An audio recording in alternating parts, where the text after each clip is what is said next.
In this brief video, I want to show you how to search using the map option. So when you go to search and pick your property type, you could use a search on the map. The first thing I want to show you is the radius search of an address. What you can do here is just come in and pick your distance, 1 mile, half mile, quarter mile, 2 miles of an address. Then you could just type in that address. And then if you click search, sometimes it might ask you this. Well, did you mean east or west Sahara? Click on the appropriate one, and now it selected it. So then you can see over here, the only thing I have is active and contingent. So what I could do is click on that map, and you'll notice I'll see all the active and contingents within 2 miles of that address here. And then what I could do is just grab this and move it out farther to maybe 2.5 miles. Or grab it and move it shorter, such as 1.5 miles. And it just researches and pulls up your search results. Now, going back to the criteria tab, I also want to show you something else you could do. Instead of an address, you can type in an MLS number.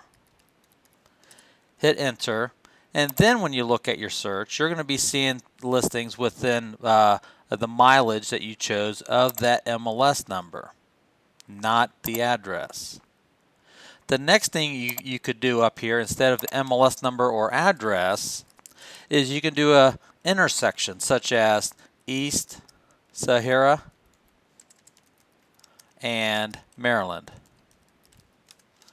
And then when you pull up your search, you're looking at the intersection of East Sahara and Maryland Road. One last thing. Now, you're not going to be able to do this all the time, but it's at least worth trying. Something like a point of interest, such as Sunset Park, or maybe a hotel or famous landmark. So try that. And now here, when I did Sunset Park, it found Sunset Park for me right here.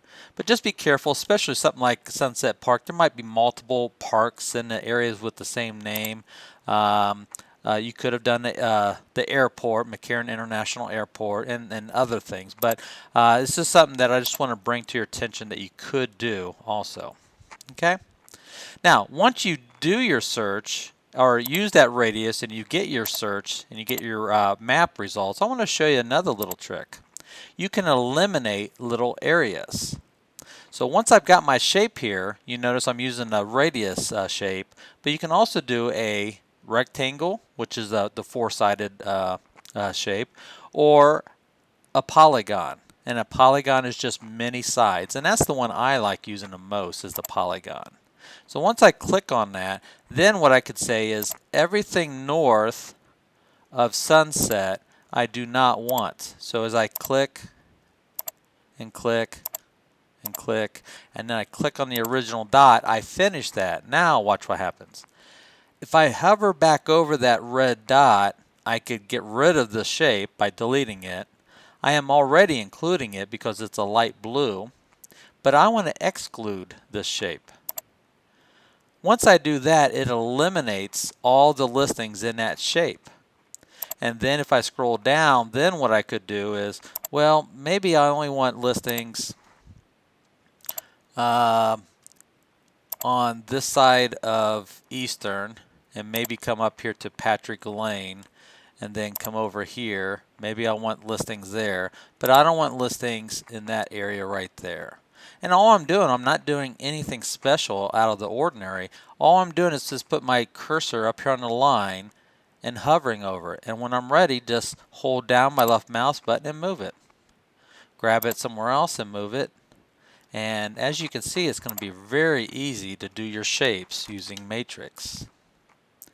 I'm going to clear this. I want to show you one last thing. I'm going to go back to the criteria.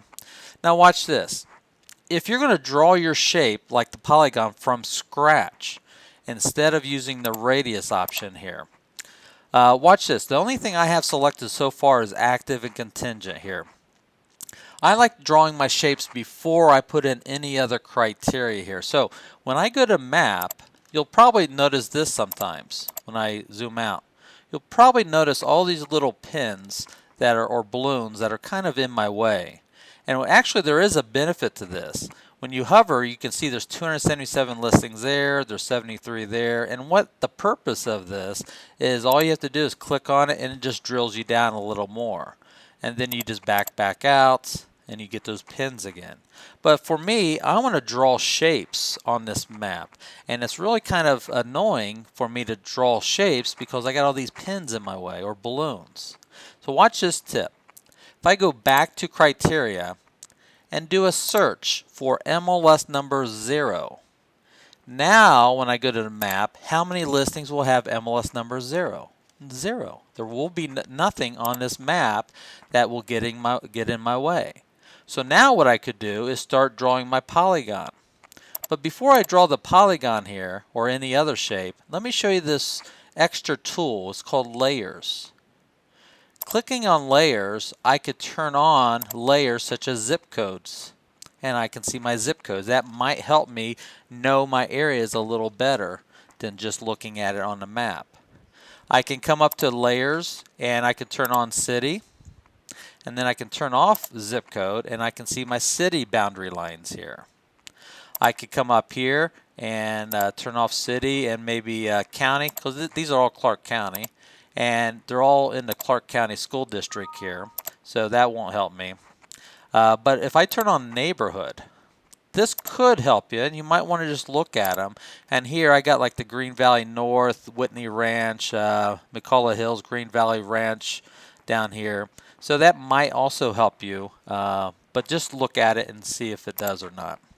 And then last, I got school locations.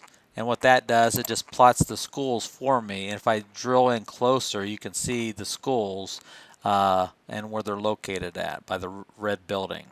Okay, so I just want to show you layers up here. But now I just want to go in and do my own search, my own map. Now, without all those balloons in my way, I can say polygon, and then I can just click,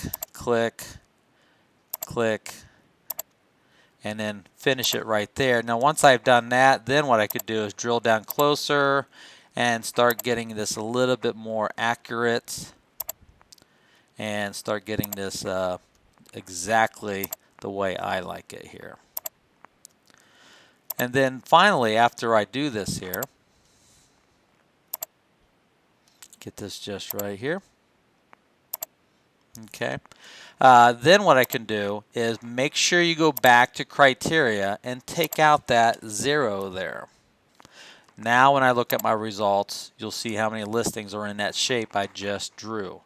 Now, one final tip. If I like this shape and I don't want to have to draw this shape every time I do another search, what I could do is just save this search. Okay, so the only thing I have in my criteria right now is active contingent in that map shape. So if I go to either map or results and hit the save button, now I could save it as a search. I don't need to save it as an auto email. I just want to save it as a search. When I click on that, I come up here. Now I can give it a name and call it map of Green Valley or whatever. Okay. Do I need to link it to a client? No. Okay, because it's just a generic template for me. But I would like to save it as one of my 10 favorites on the home page. And then when I hit my save button, this search is saved.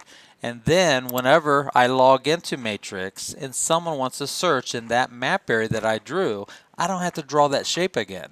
All I have to do is go to my favorites right here on my home page, click on it, and then go back to criteria and type in that person's price range,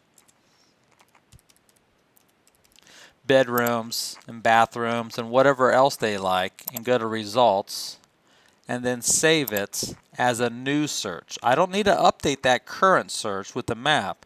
I just save it as a new auto email for that new client, because when you look at this map, I don't have to draw that map again. The only thing I had to do is throw in the price and bedrooms, and now I can go to results and save it as a new auto email.